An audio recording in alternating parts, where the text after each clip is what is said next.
આપ સર્વોને હેતપૂર્વક જય શ્રી સ્વામિનારાયણ। આજની સત્સંગ કથા વાર્તા નિજ મંદિર સાવરકુંડલા।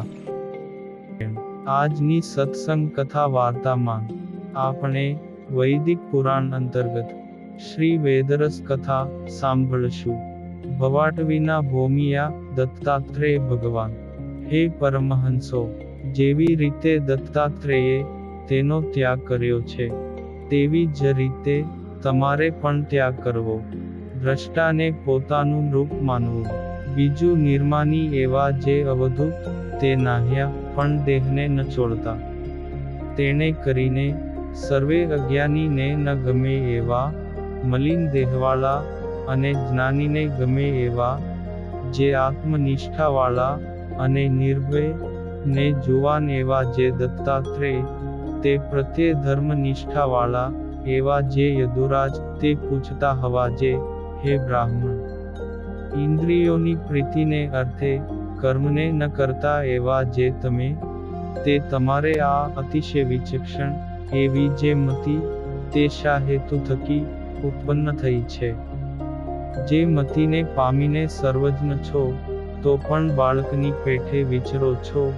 તમ વિના જે બીજા પુરુષ તે તો ધર્મ અર્થ કામને અર્થે અસમર્થ છે, તોય પણ ચેષ્ટા કરતા વર્તે છે, ને આવરદા ને અર્થે લક્ષ્મીને અર્થે ચેષ્ટા કરે છે।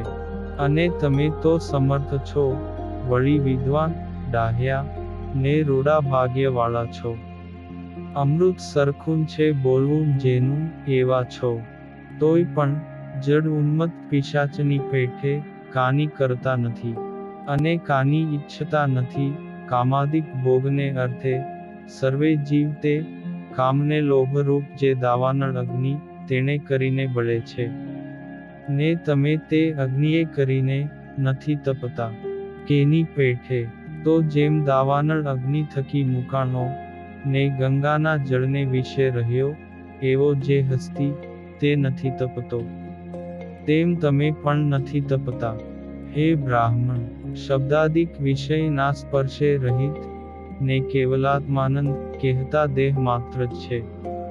ઉપકરણ જેને બીજું કાની જોડી, પાત્ર, વસ્ત્રાદિક નથી જેને, એવા જે તમે, તે તમારા મનને વિશે જેણે કરીને સુખ છે તે અમને કહો।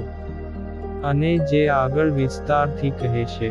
અને હવે પછીની કથા વાર્તા આપણે આગળના ભાગમાં સાંભળશું। અત્યારે આપ સર્વોને ભાવથી જય શ્રી સ્વામિનારાયણ।